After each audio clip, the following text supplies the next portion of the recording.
Bien, el siguiente tema van a ser las teorías explicativas. Bueno, hay bastantes teorías explicativas sobre el TEA, aunque las tres teorías clásicas, las tres grandes teorías del TEA, son la teoría del funcionamiento ejecutivo, la teoría de la mente y la teoría de la coherencia central débil. En los últimos años ha surgido otra que trata de aunar a estas tres, que es la teoría de la ceguera contextual. Bien, los tres ponentes que tenemos a continuación nos van a presentar los resultados de sus investigaciones. Cada uno de ellos ha llevado a cabo investigación en relación con una de las tres grandes teorías.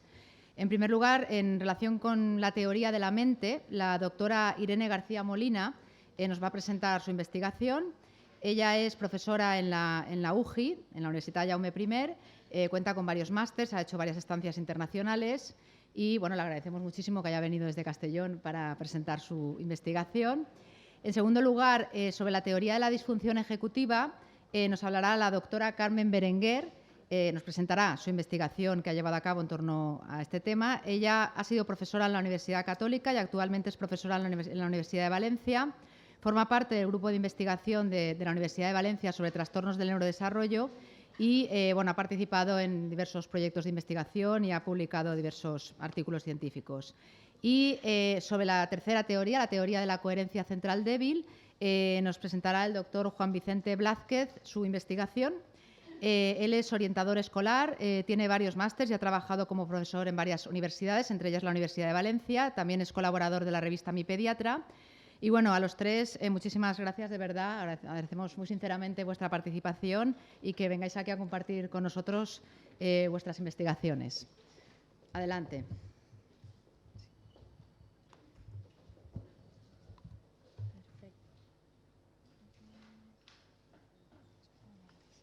¿Sí? Sí. Escape, dale escape.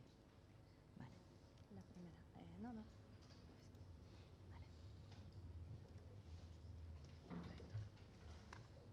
¿Se escucha bien? Sí, vale. Pues hola, muy buenas tardes a todos. Estoy encantada de estar aquí. Muchas gracias por estar vosotros también aquí, por seguirnos en streaming desde otros países y también los que están en la sala de al lado, ¿no? Que también he estado antes y también está llena. Pues hola también a ellos y gracias por estar hoy aquí. En especial, pues me gustaría agradecer también a la doctora Inmaculada Fernández por pensar en mí para dar esta charla. Y pues bien, pues voy a dar comienzo a la siguiente ponencia, que es teórico-práctica, más teórico que práctica, pero bien, que lleva como título El razonamiento moral en el autismo, un análisis a partir de la teoría de la mente. Y es que no es lo mismo pegar a alguien deliberadamente en la mejilla en medio de una pelea que pegarle a alguien accidentalmente en la mejilla al intentar cazar un mosquito a las 4 de la madrugada este verano en tu casa. Y esta ponencia no va de mosquitos, sino que va de intención, de entender los estados mentales que tenemos y cómo eso puede influenciar en lo que pensamos de la conducta de los demás. ¿Por qué es necesario entender el razonamiento moral? Pues comprender la intención del otro nos permitirá juzgar a otras personas, preguntarnos si alguien es culpable o si alguien es buena persona o es mala persona, puede afectar a nuestras relaciones interpersonales y saber si finalmente quiero relacionarme con esa persona o si me conviene como amigo o como amiga. Pero ¿qué ocurre si tenemos dificultades en entender los estados mentales de las otras personas, sus intenciones? Este sería el caso del autismo. Pues ellos suelen malinterpretar pues eso, las intenciones de los demás y malinterpretan en su contexto social, ¿no? Por ejemplo, si alguien tiene una intención buena y nosotros la juzgamos como que es negativa, esto puede afectar al hecho de que finalmente no podamos hacer amigos o podamos perderlos o no poder mantenerlos, ¿no? ¿Qué pasa si alguien tiene una intención negativa y nosotros la juzgamos como positiva?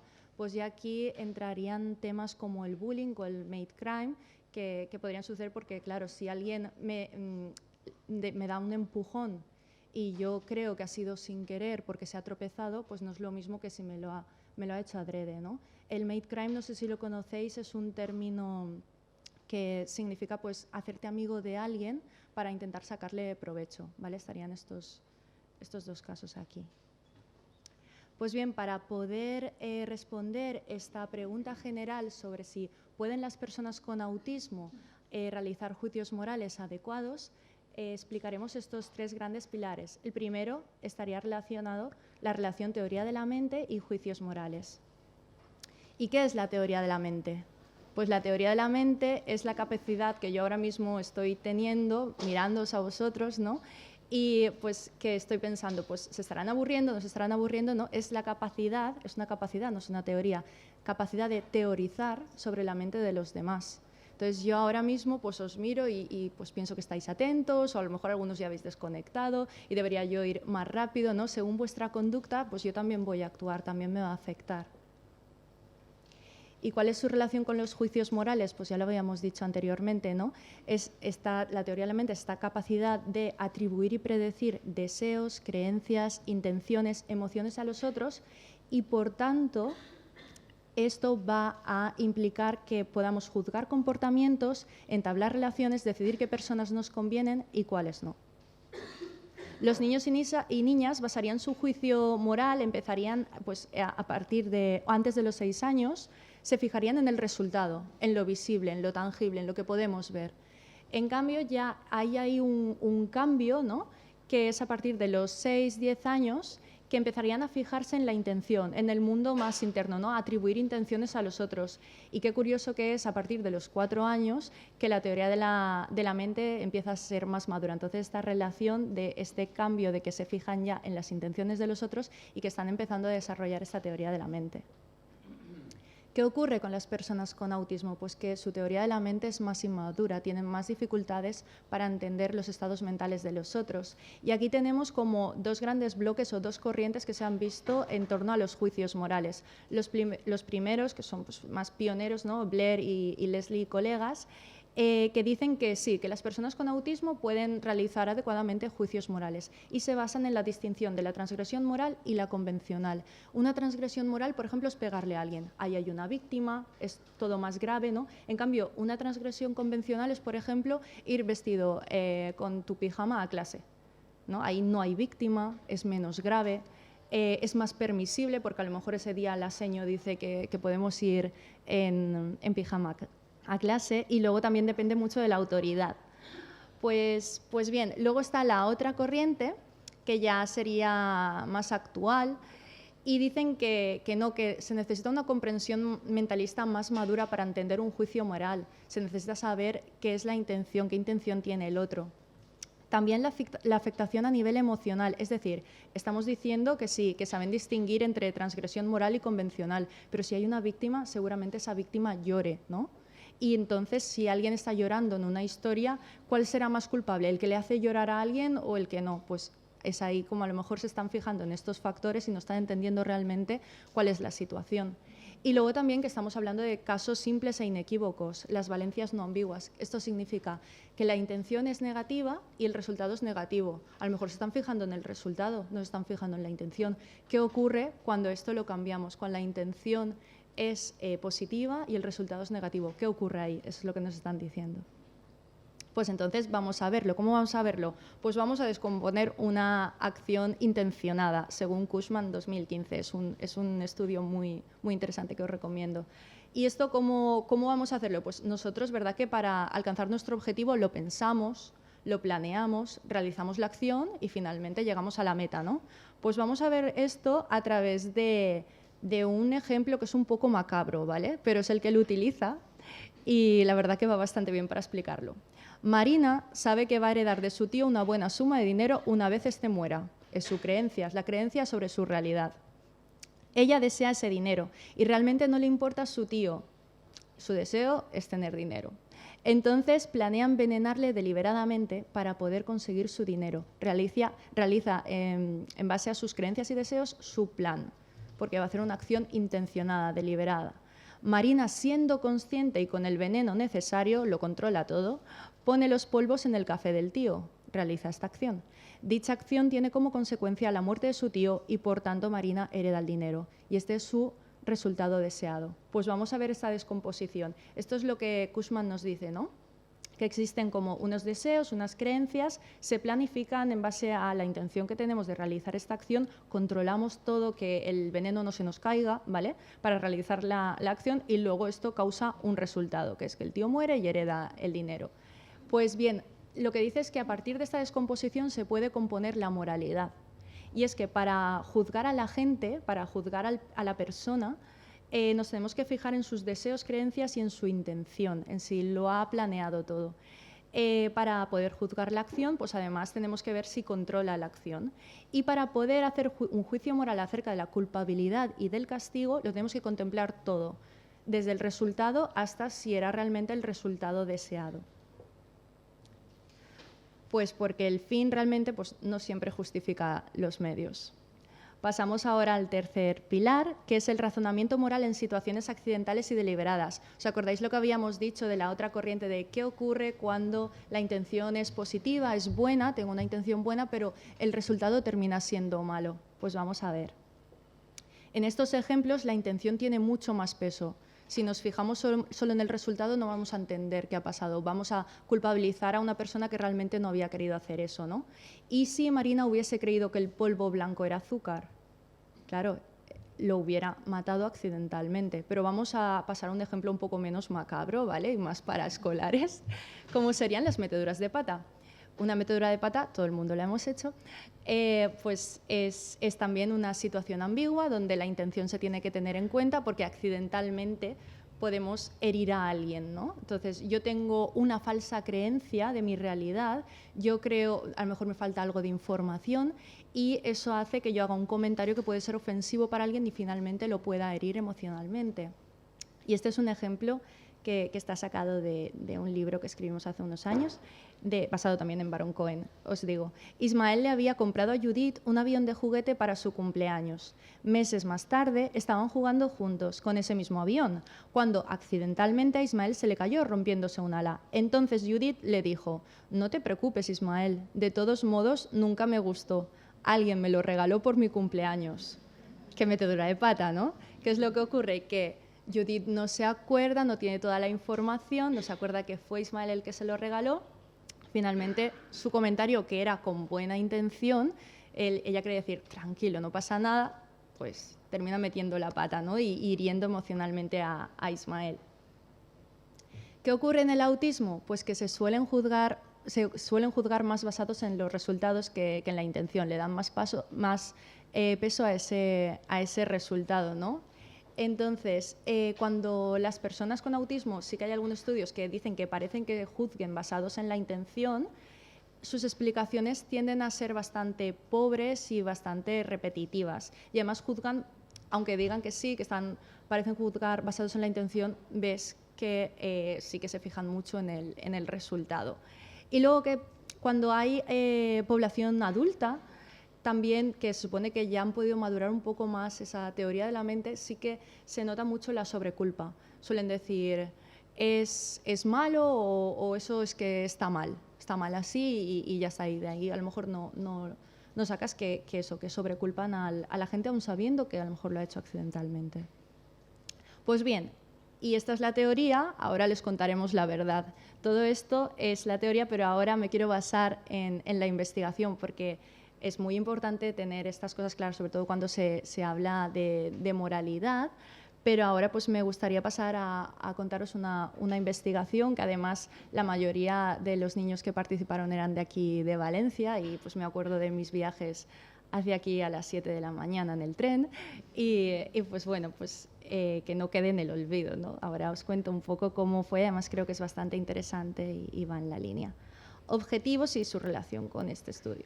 Pues discutir las diferencias entre grupos con autismo y neurotípicos en las situaciones deliberadas y accidentales, ahora lo veremos, y luego también otro objetivo que sería analizar las diferencias entre tareas, entre estas dos tareas que ahora también veremos.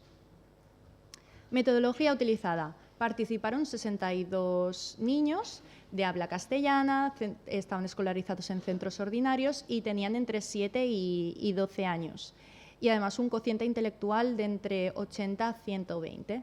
El grupo TEA pues eran 30 sujetos, estaban diagnosticados por un psicólogo experto en TEA nivel 1 el diagnóstico estaba basado en el A2 y el ADR y su CI basado en la escala Wechsler era promedio, promedio alto, como hemos visto anteriormente. Y luego los neurotípicos pues eran 32 y lo mismo, su CI era promedio superior.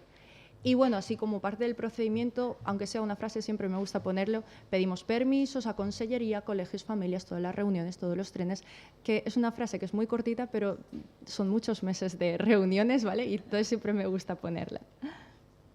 Materiales creados, pues resulta que aparte de el Wechsler y todas estas escalas y tests que ya conoceréis, os quiero presentar el que creamos para esta investigación, ¿vale? Que es el que se basa pues las transgresiones morales y las meteduras de pata. Está basado en, bueno, lo hicimos para ordenador con pantalla táctil a través del programa iPrime, que antes también han mencionado, y he dicho, mira, mi amigo iPrime, sí, el software. Y gracias a esto pues pudimos aleatorizar el orden de las tareas y también pues podíamos grabar lo que decían, también al ser táctil grabábamos el tiempo de reacción de las respuestas táctiles también, y os explico un poco. Esta, por ejemplo, es de meteduras de pata. Entonces, como veis, arriba está la historieta, luego estaría la pregunta y luego la respuesta que pueden elegir. Pues es una niña que es súper ilusionada, le hace un regalito a su amigo y dice, pues bueno, yo creo que es del Madrid. Y llega a su casa y está pues toda la habitación del Barça. Entonces, qué sorpresa cuando el niño abre el regalo y ve que la camiseta finalmente era del Madrid, ¿no? Qué desilusión, ¿no? Entonces, pues le realizan una serie de preguntas. Esta, aunque la pases en Reino Unido, que me pasó, la acertaban perfectamente. Yo digo, ya verás, aquí choque cultural, no, ¿cómo he hecho esto? No, somos famosos por el fútbol también fuera. Así que bien, os voy a explicar un poco las transgresiones morales. La estructura era no ambigua, lo que habíamos dicho, ¿no? Hay un mal deseo, una intención mala, o una acción mala, o un mal resultado, pues todo esto, el entramado que al final la víctima pues es herida física o emocionalmente. De esto iban las historias. Aquí, por ejemplo, esta es súper típica, la del yo-yo, que es que me dejas el yo-yo para jugar, ¿no? En el patio y pues juega la niña y cuando de repente suena la campana,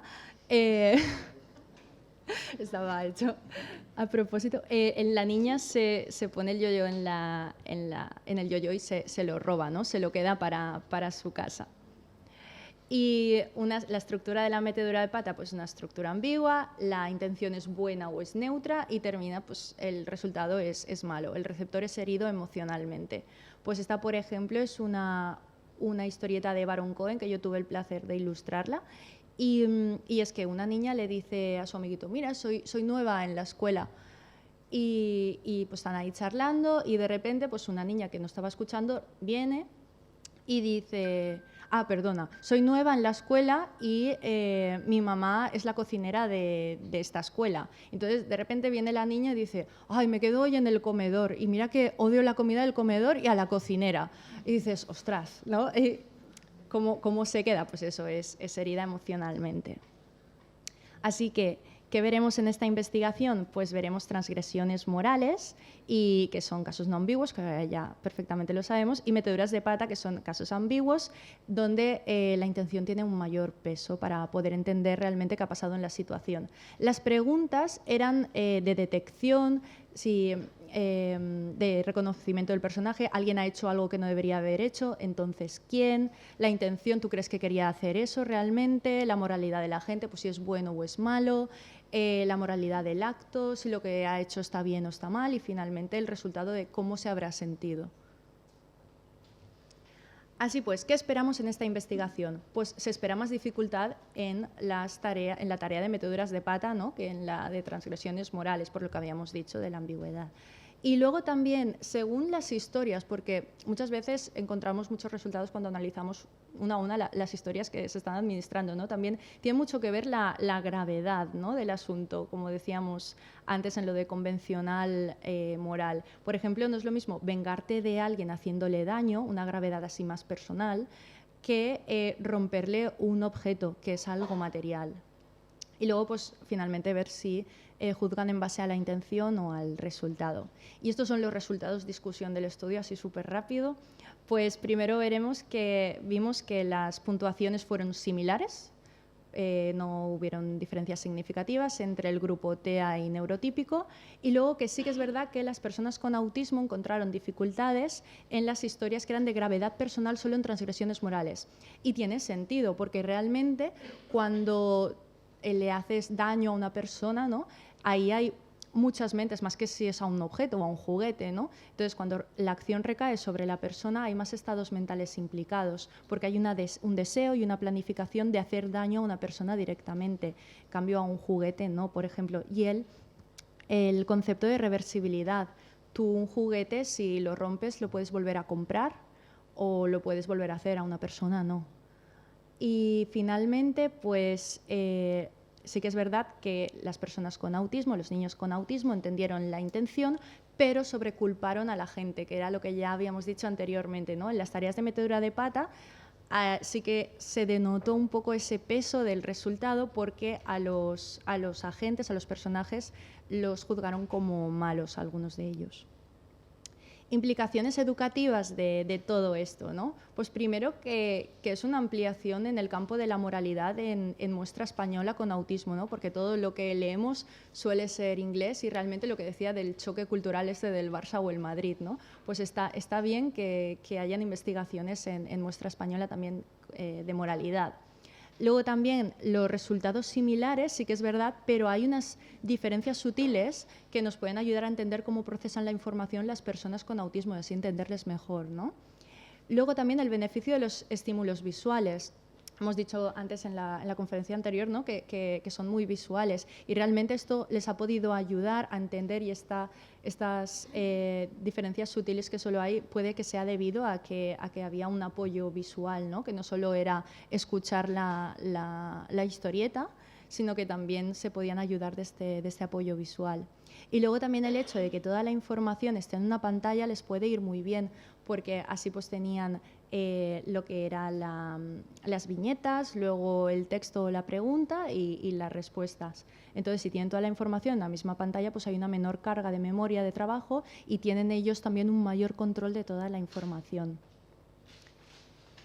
Y finalmente, pues lo que yo considero la razón más importante, que sería el tema del bullying, que si ya es complicado para nosotros este tema, imagínate si encima no entiendes bien qué está pensando la otra persona. Entonces, creo que materiales así son muy necesarios, incluso en nuestro día a día con los chicos, para eso, para poder enseñarles a prevenir y a detectar este tipo de abuso.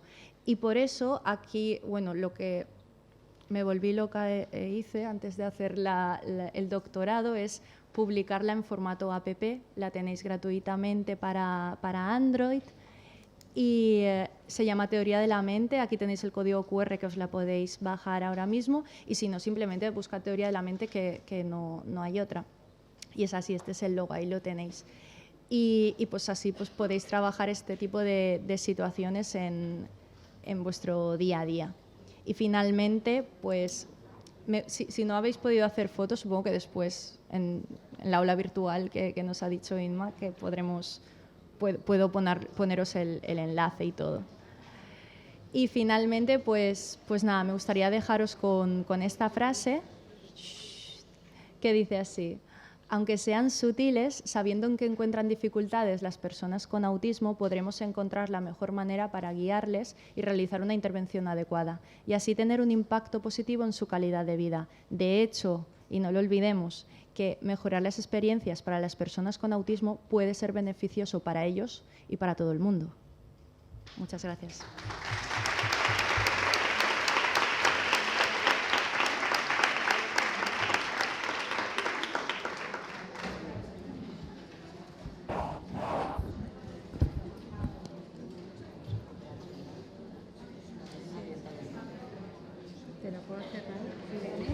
Sí. ¿Esto lo puedo cerrar también? No. Bueno, tenéis a lo mejor abajo eso.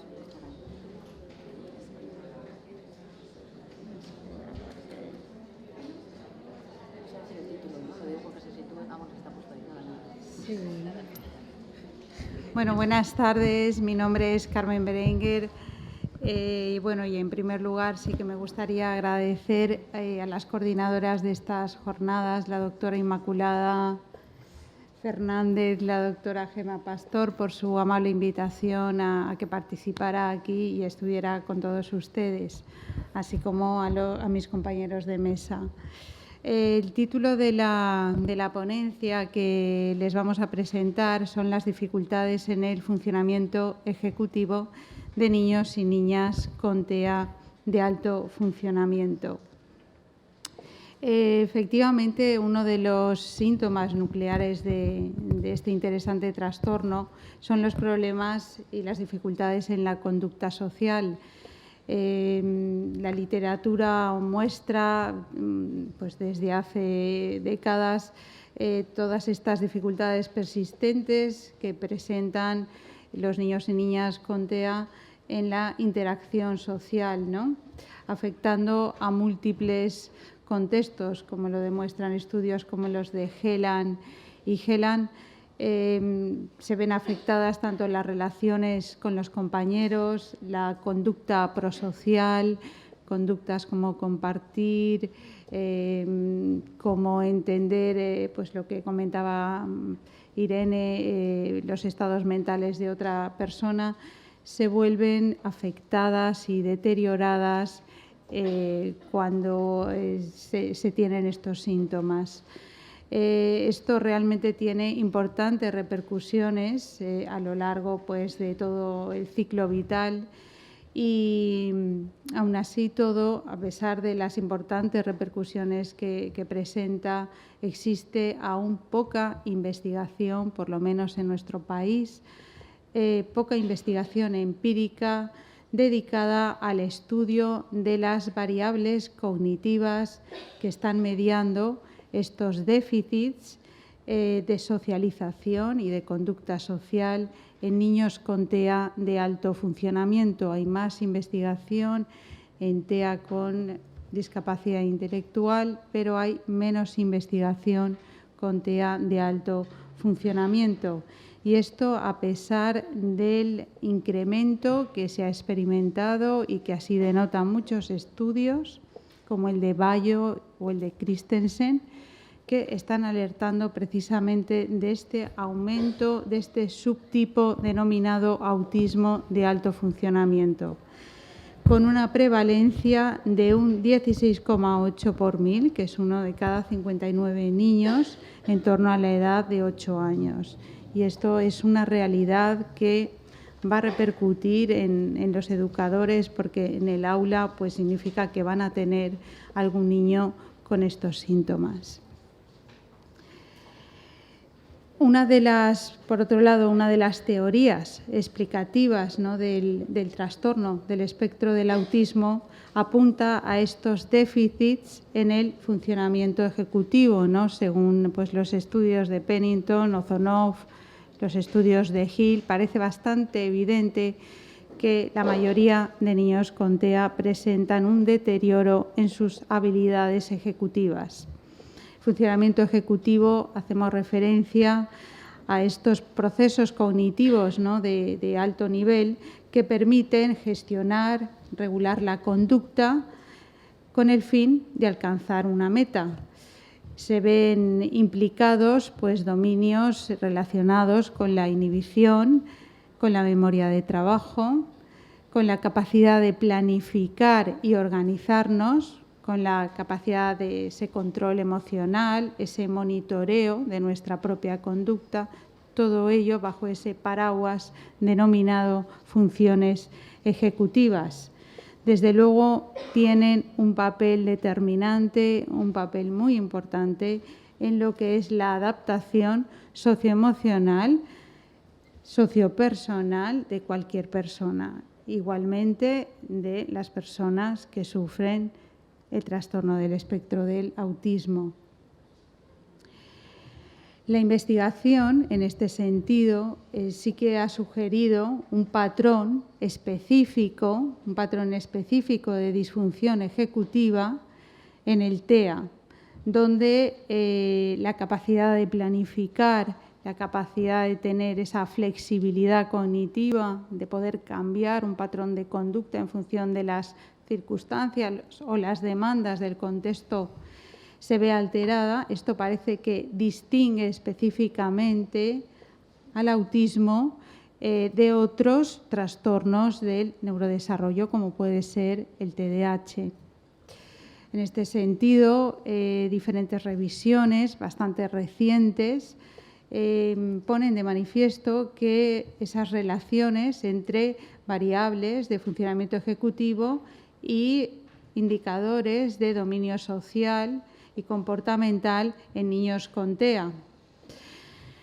Pero en recientes revisiones los resultados, aún así, siguen siendo inconsistentes. Por un lado, hay estudios como los de Cantio que no encuentran ninguna asociación entre ambos constructos, pero hay otros estudios, como pueden ser los de Freeman, los de Pugliese, etcétera, que sí que encuentran una relación significativa entre las dificultades ejecutivas y el comportamiento social de niños con TEA. Utilizando en este caso, por ejemplo, tareas o cuestionarios como la Vineland de funcionamiento adaptativo, Pugliese y también Gardiner sí que encontraron esa asociación, ¿no?, entre el funcionamiento ejecutivo y las habilidades de la vida diaria relacionadas con la adaptación y con la socialización. En base a todo ello, nos propusimos dos objetivos concretos. Por un lado, investigar las posibles diferencias en funcionamiento ejecutivo aplicadas a la vida diaria en niños con TEA de alto funcionamiento y niños con desarrollo típico. Y, por otro lado, examinar las relaciones entre el funcionamiento ejecutivo y las dificultades sociales, comportamentales y emocionales en niños con autismo de alto funcionamiento. Para ello, contamos con una muestra de 89 niños igualados en CI y en edad. El grupo, entre 7 y 11 años de edad aproximadamente, el grupo con TEA tenía un diagnóstico ya que había sido ya realizado desde los servicios de neuropediatría y psiquiatría de diferentes hospitales y centros de salud de la Comunidad Valenciana. Y además, para poder corroborar ese diagnóstico, nuestro grupo realizó les pasó el ADR a las familias y también les pasó el SCQ y los criterios del DSM-5, a pesar de que aún venían diagnosticados. El 61,5% de los participantes del grupo clínico estaban en aulas ordinarias y el 38,5% estaban escolarizados en aulas de comunicación y lenguaje. Es también significativo señalar que un 32,7% de la muestra clínica estaban tomando medicación en el momento de la evaluación, en algunos casos psicoestimulantes para controlar los problemas de conducta. En el caso de los criterios de exclusión, en general se referían a enfermedades neurológicas, genéticas, lesión cerebral, déficits sensoriales y un CI menor de 80 en el caso del grupo control que tuvieran medicación o que tuvieran alguna historia clínica en USMIS.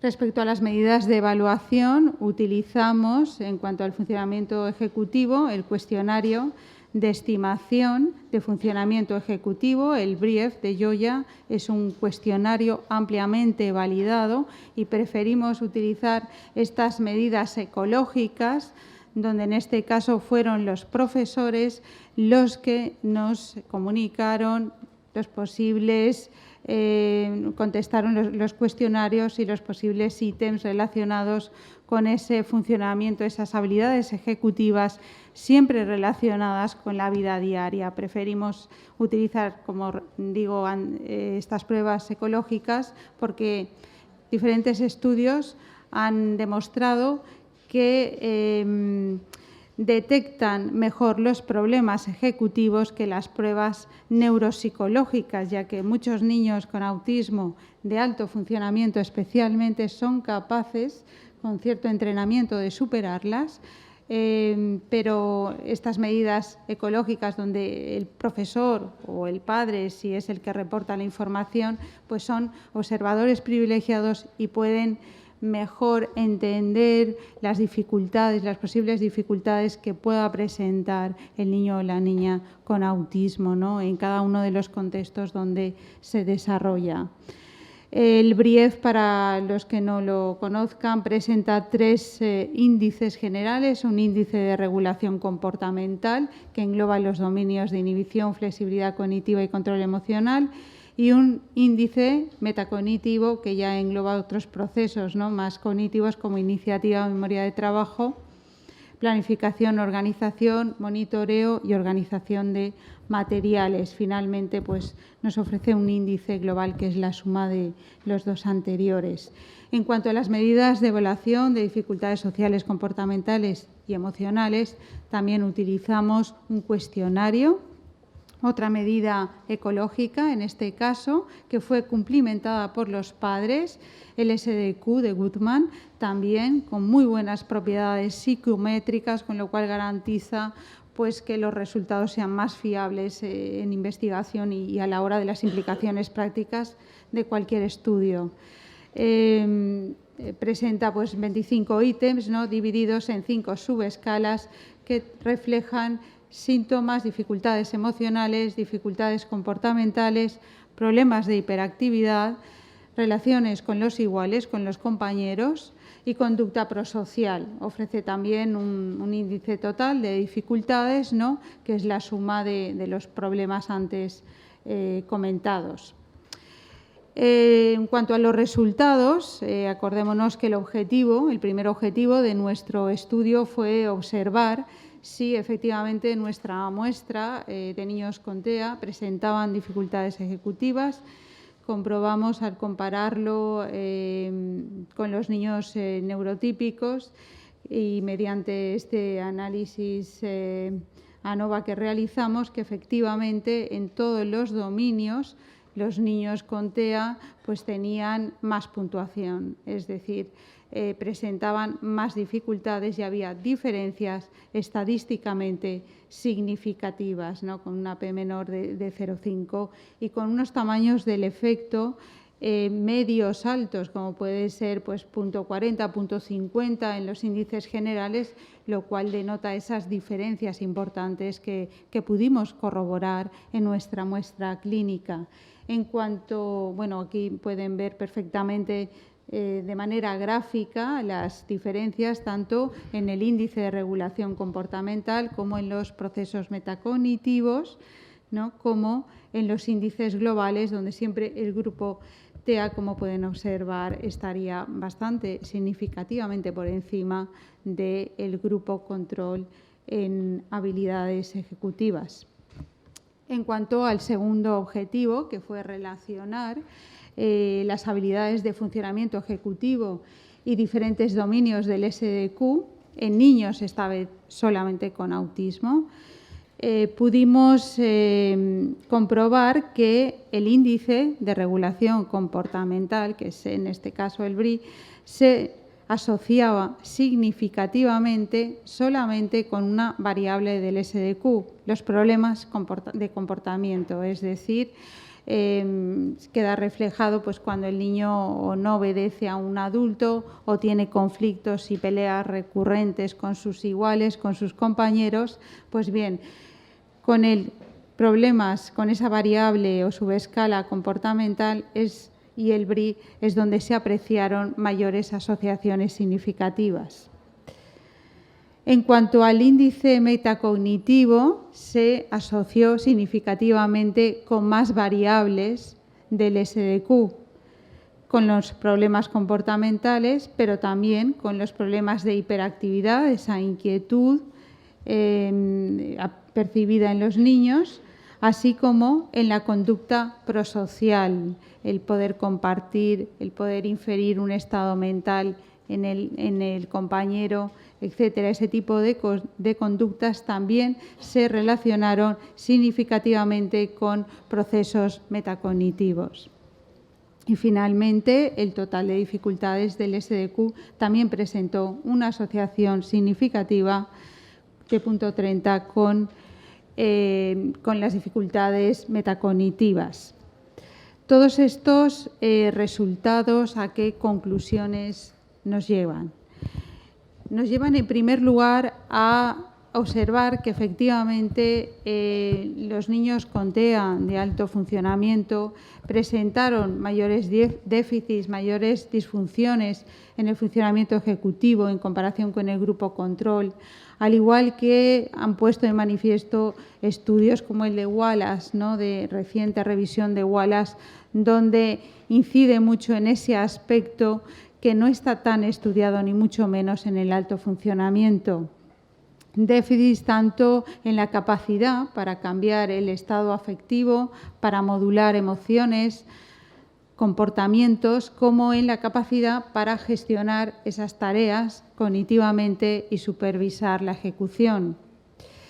Por otro lado, las dificultades en los procesos metacognitivos, sobre todo, más que en los procesos de regulación comportamental, son las que presentaron esas asociaciones significativas con los problemas comportamentales y emocionales, ¿no? Muy en la línea también con estudios que esto también lo han evidenciado, como el de Leung.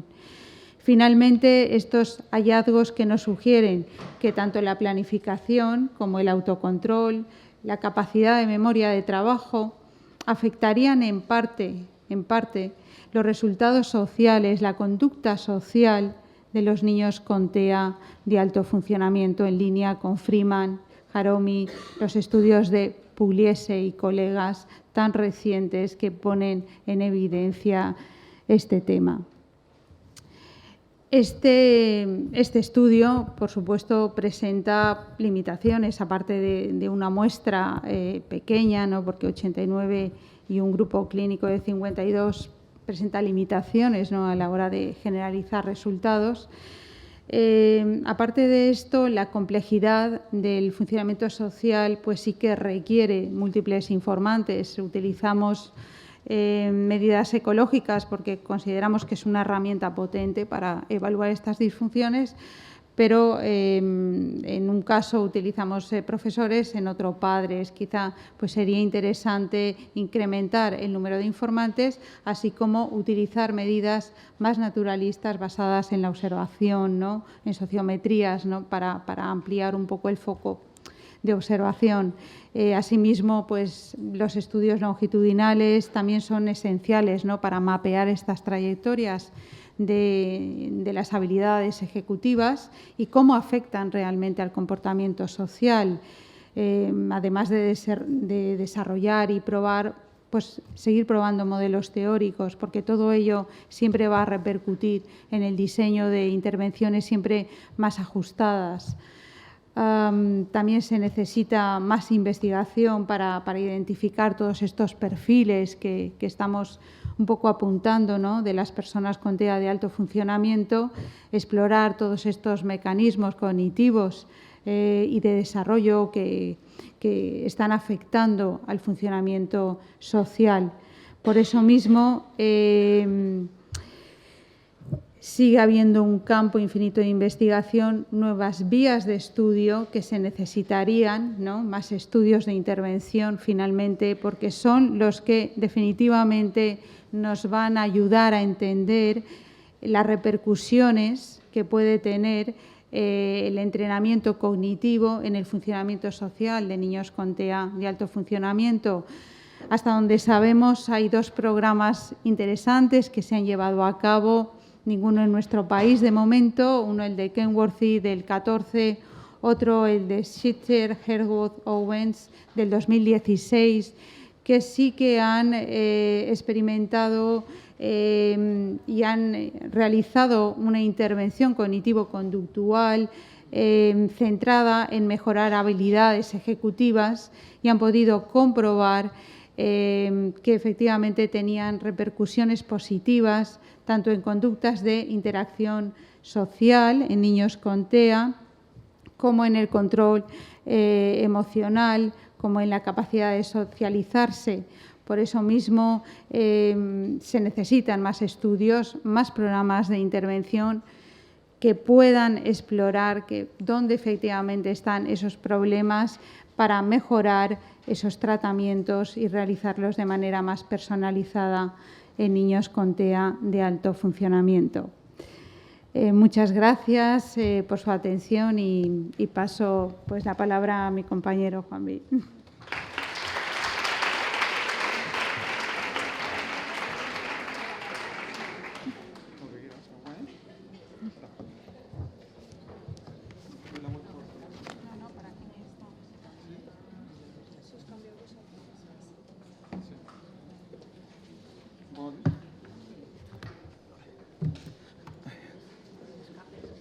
Sí.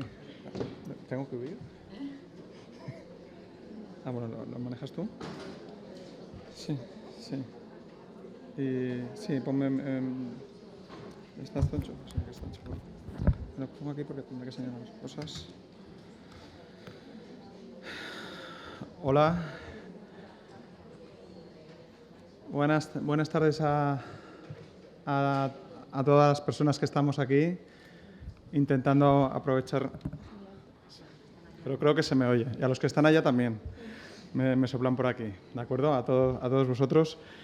En primer lugar, pues agradecer a la organización, en especial pues, a dos personas como son Inma y Gema, la concurrencia en estas jornadas. Y bueno, la verdad es que la implicación, yo estaba mirando un poco las caras de todos vosotros, también he estado en la otra sala, he visto bastante movimiento, desde aquí les envío saludos. Y bueno, yo por lo menos he disfrutado de lo que llevo de mesa, he escuchado, vamos a ver si podemos acabar bien, ¿de acuerdo? Espero que sí. Pero bueno, creo que hemos disfrutado en la intención y en el resultado, ¿vale? Y ha quedado claro que la función ejecutiva, ¿vale? Que las personitas que trabajamos tanto con unidades específicas de comunicación y lenguaje, que aquí he visto unas cuantas, tanto aquí como en la otra sala, como en el aula, pues hemos visto que es una cosa bastante importante, ¿de acuerdo? Como ha comentado al principio Gema, voy a hablaros un poco de la coherencia central y en este caso la población es de adolescentes, tampoco muy mayores porque ya veréis que son con una media de 14 años, ahora adelante cuando lo cuente. Bueno, la coherencia central débil es la dificultad para integrar el contexto, y esto ocurre, es un término que acuñó Uta Frith. Esto es una de las cosas que yo, y mira, y esta mesa me da la razón, pero muchas veces cuando he sido profesor lo he recordado al alumnado, que a veces se nos olvidan las autoras femeninas y creo que son bastantes en este campo. Y acuñó este término que implica esa dificultad en entender el contexto, en integrar el contexto, y esto es fundamental para entender cómo perciben, en este caso, pues las personas con autismo, ¿vale? Aquí un poco a nivel visual sería como ver un bosque, pero de una manera totalmente distinta, que igual para la persona que lo observa no sería un bosque. Esto se ha observado en diferentes estudios, como el de Chen y colaboradores, que esto puede estar afectando en la base de lo que son las conductas de las personas con trastorno del espectro autista, como es la persistencia, la invariabilidad, las ecolalias, las estereotipias, ¿de acuerdo? La dificultad para ver un cambio porque ese cambio no se percibe. Entonces tiene mucha importancia en este sentido. Hay otra teoría, que es la teoría del funcionamiento perceptivo aumentado, que intenta darle la vuelta un poco a esta que os acabo de explicar, que lo que quiere decir es que antes la doctora Pilar Sanz nos ha comentado creo que ha hablado de superhabilidades, pero bueno, como no está aquí para corregirme, creo que era algo así, ¿vale? Sería un poco ver esa atención al detalle como algo que es un superpoder, como antes ella ha dicho, y es la capacidad de ver al detalle mucho mejor de lo que podemos observar otros. Esto, en principio, es otro de los puntos que vamos a observar en la presente presentación. Vamos a un poco ver estas dos teorías que se contraponen, pues se pueden complementar. Vamos a ver lo que pasa, ¿de acuerdo? No sabemos aún. ¿Vale? Entonces, me salía el lesores ahora.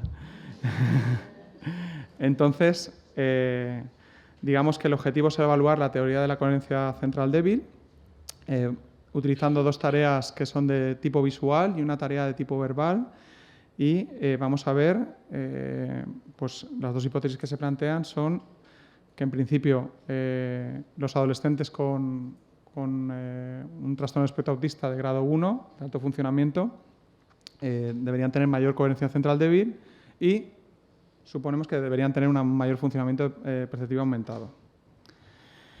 El método fue el siguiente. Se buscaron pues, varones de más de 12 años, entre adolescentes y jóvenes adultos, que tuvieran la lengua materna en castellano, que el CI no verbal fuera de 70 o mayor y que tuvieran un diagnóstico, en este caso sí que tenían de dos equipos, en principio, tanto sanitario como en un momento dado también tuvieron de desarrollo infantil y atención temprana, de un centro de atención temprana.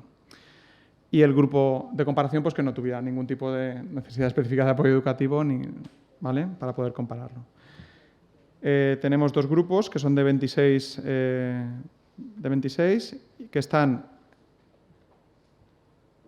¿de acuerdo? A nivel de CI y a nivel de edad, los tenemos igualados, ¿vale? Igualados. Y el CI verbal con el uso del Peabody, pues también, ¿de acuerdo? Aparte que tuviesen el diagnóstico, se les pasó la entrevista de síndrome de Asperger, el ASDI, y el cociente de espectro autista de Baron Cohen, que no sé quién lo ha nombrado por aquí, creo que la compañera, ¿de acuerdo? Además, el CONES, algunas dimensiones. Aquí se observó que, a pesar de que ya tenían el diagnóstico, pues las conductas contra tipo autistas que da, por ejemplo, el cociente de espectro autista eran mayores en ese grupo de trastorno de espectro autista, que la entrevista de síndrome de Asperger tenía más daño en los adolescentes que eran con trastorno de espectro autista, y las dimensiones del CONES que tienen que ver con función ejecutiva, ¿vale? O con relación social, pues por ejemplo también eran algunas de las que salían con mayor déficit ese grupo.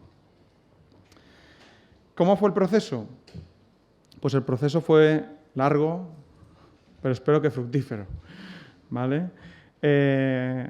En principio, pues se contactó con las asociaciones con síndrome de Asperger y de TEA de la Comunidad Valenciana. Conseguimos contactar con la de Valencia, con la de La Ribera y con la de Alicante. Y pues ya pasamos todo el papeleo que estaba comentando mi compañera, que era de consentimiento informado, etcétera, etcétera. Reuniones con familias, que vamos, ahí es un icono, pero es mucho tiempo, ¿de acuerdo? Hacer entender cuál es el propósito, etcétera, etcétera. Aparte, iniciamos un poco una campaña a través de Twitter y de Facebook para también contactar con posible población que fuera del espectro autista y poder reunir esa información.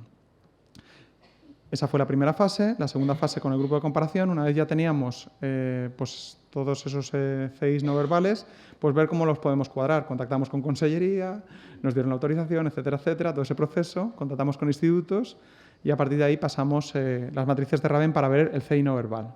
Y a partir de ahí poder igualar los dos grupos y poder realmente comparar. Aún así, he visto que se me ha desmontado un poco la presentación, pero bueno. Se decidió si sí o si no se aceptaban, porque había algunos casos que daban resultados un poco, digamos, que no cuadraban con la realidad diagnóstica, entonces se descartaron en el caso del grupo de CONTEA y se les suministró estas tres pruebas, el test AGL, una tarea tipo Navon realizada con el software ePrime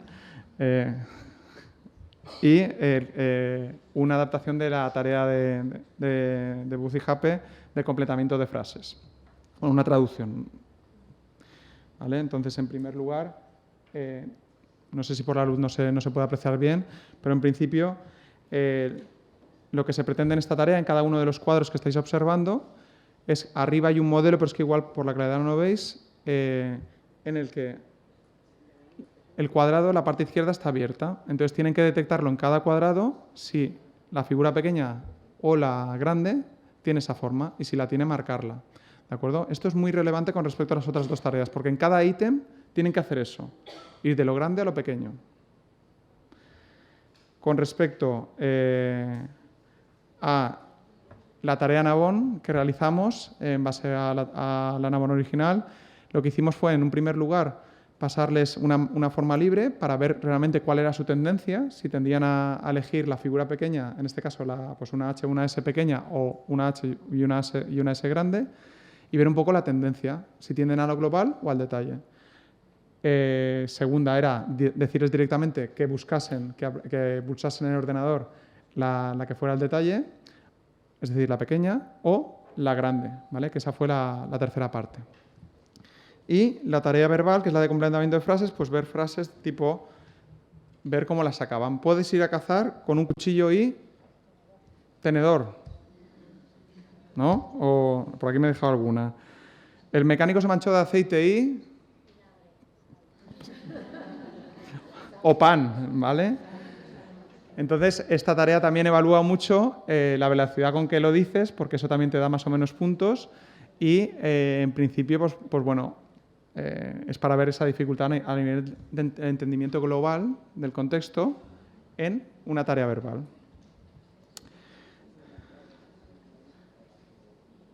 Ahora, ya os presento los resultados. ¿De acuerdo? Tenemos que la tarea, el test AGL, tanto lo que es el azul es el grupo TEA, ¿de acuerdo?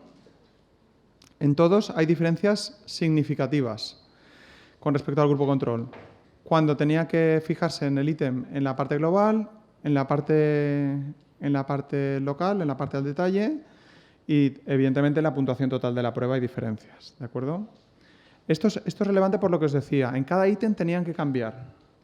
Entonces, tenemos en cuenta que tienen cierta inflexibilidad cognitiva, les cuesta planificar y organizarse y, por lo tanto, aquí vimos que no únicamente en lo local, sino en lo global, pero porque cada ítem suponía un esfuerzo.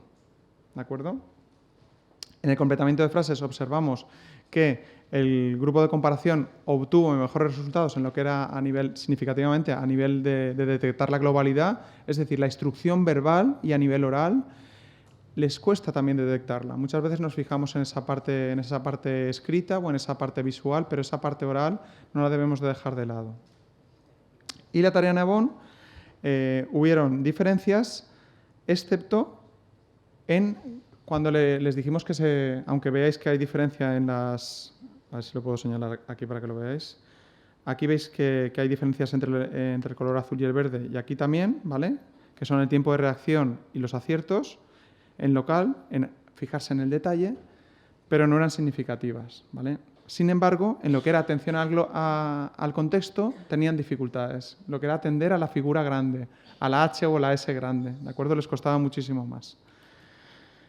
Aparte, realizamos ANOVAs mixtos para aciertos y tiempos de reacción, con una serie de interacciones que por eso cuando han dicho la palabra iPrime me he acordado bien.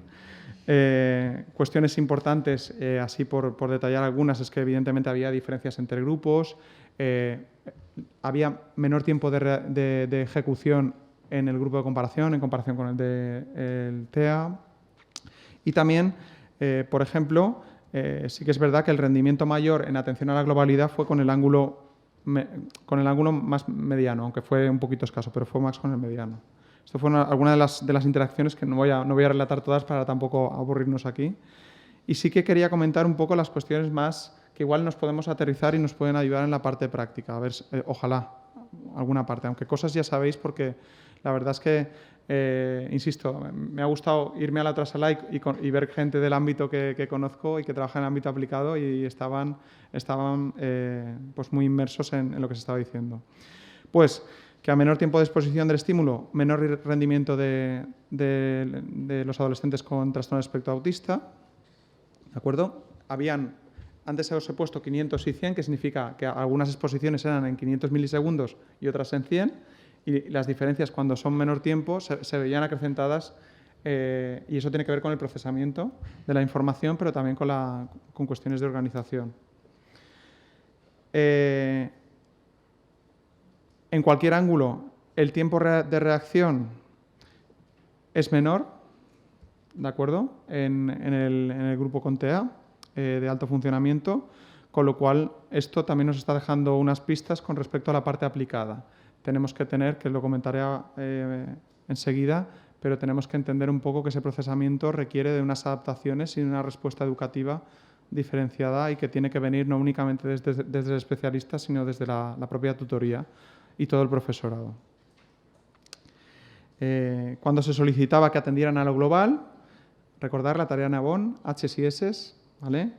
El tiempo de reacción, el tiempo de respuesta es mayor en los adolescentes con TEA de alto funcionamiento. ¿Eso qué quiere decir? Que vemos ese déficit en la globalidad, en entender la globalidad que comentábamos antes con la teoría de la coherencia central débil. En definitiva, lo que se observa es que las tareas visuales y verbales, ambas, como hemos visto en resultados, respaldan la coherencia central débil. Esa dificultad para integrar el contexto debería estar muy presente en cualquier actuación como docentes y en este caso no encontramos evidencia a favor del funcionamiento perceptivo aumentado, pero sí que de alguna manera seguimos abriendo la puerta a que se explore esa vía por otros instrumentos y otros procedimientos que se puedan realizar. Así pues, lo que serían las implicaciones o posibles implicaciones, vamos a hablar, vamos a intentar avivar también el fuego de la investigación para que vaya por esa línea. Posibles implicaciones pues sería ver si ofreciendo un mayor tiempo a las actividades que requieren de procesamiento visual obtenemos mejores resultados. Estos aspectos tan concretos a veces sí que lo he pensado. Darle más tiempo, sí, pero bueno, vamos a darnos cuenta que vamos a tener en cuenta que en las tareas visuales hemos observado que eso pasa. Y muchas veces lo decimos, pero no estructuramos de manera organizada en el aula y esto sería una cosa fundamental. Facilitar un aprendizaje alternativo menos ambiguo. Ahora estaba pensando en grupos colaborativos, estaba pensando en que hubiese un procedimiento que fuera para grupos que entraran dentro de la diversidad más de desarrollo típico del aula, pero también, por eso he puesto el mapa, poner rutas alternativas que requieran de menor procesamiento y así podemos tener un margen de inclusión dentro del aula. No hace falta que hagamos ese proceso únicamente fuera, que también es importante a veces trabajar fuera determinadas cosas. Algo que a veces nos falta el tiempo, ¿no? Pero que es muy importante, las tareas de sensibilización. Y yo, en el contexto en el que estamos, no hablaría tanto de sensibilización de una manera tan individualizada y personalizada, sino que desde el centro, ahora que estamos con los nuevos decretos y órdenes y resoluciones, pues que de alguna manera esas dinámicas se pudiesen llevar de una manera transversal, que los centros asumiesen eso como una manera, oye, pues hay diferentes maneras también de procesar la información visual y verbal. Vamos a hacerlo desde la base y después ya lo que nos encontraremos en el aula va a ser más fácil atenderlo, no va a ser tan complicado, porque tendremos hasta colaboradores, que son los iguales, ¿vale? Porque ya habrán entendido eso. Y una cuestión importante es que esto le pasaba a los adolescentes de desarrollo típico, pero también a los adolescentes con trastorno espectro autista. Ambos procesaban mucho mejor lo global desde una visión de algo más reducido, desde un ángulo más pequeño. Pero los que tenían todavía más dificultad en esa situación eran los adolescentes con trastorno espectro autista. Entonces, ahí hablamos de poder poner incluso la aportación visual que pongamos en la pizarra más reducida, poder ver cuál es la situación en el aula, porque a mayor distancia también menor ángulo. Entonces estos son detallitos que es importante tener en cuenta de cara a la intervención con los, en este caso siguen siendo peques, ¿no? Con 14 años siguen siendo peques, ¿no? ¿Vale? Otras implicaciones ya más a nivel verbal sería pues, el plantear.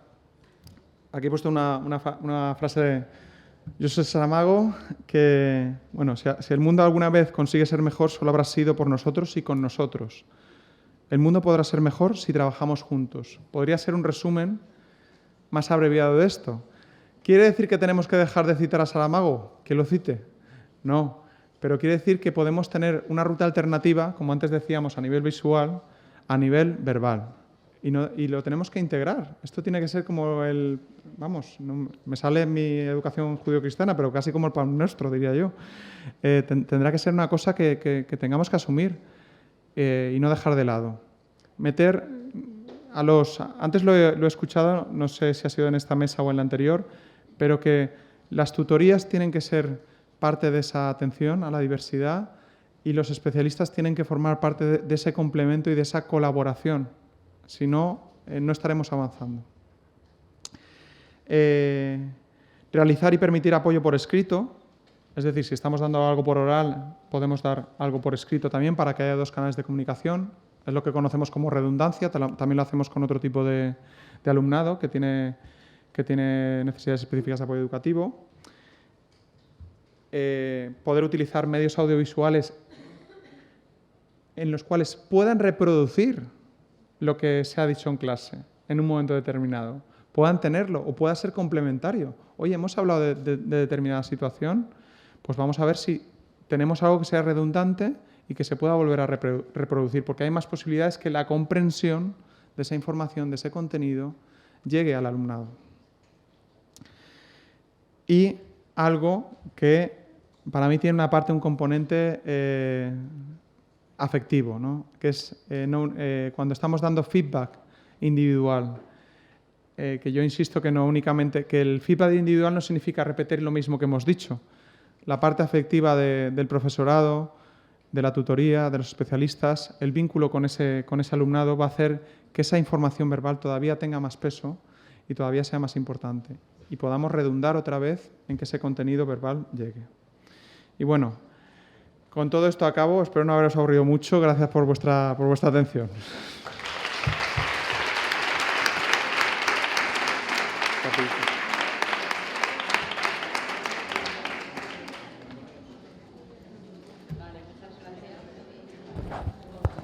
Muchas gracias a los tres.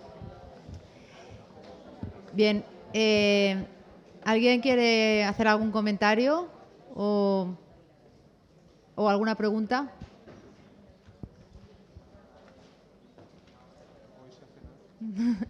Todavía queda uno. Vale, mientras alguien se lo piensa, voy a preguntar yo a ti.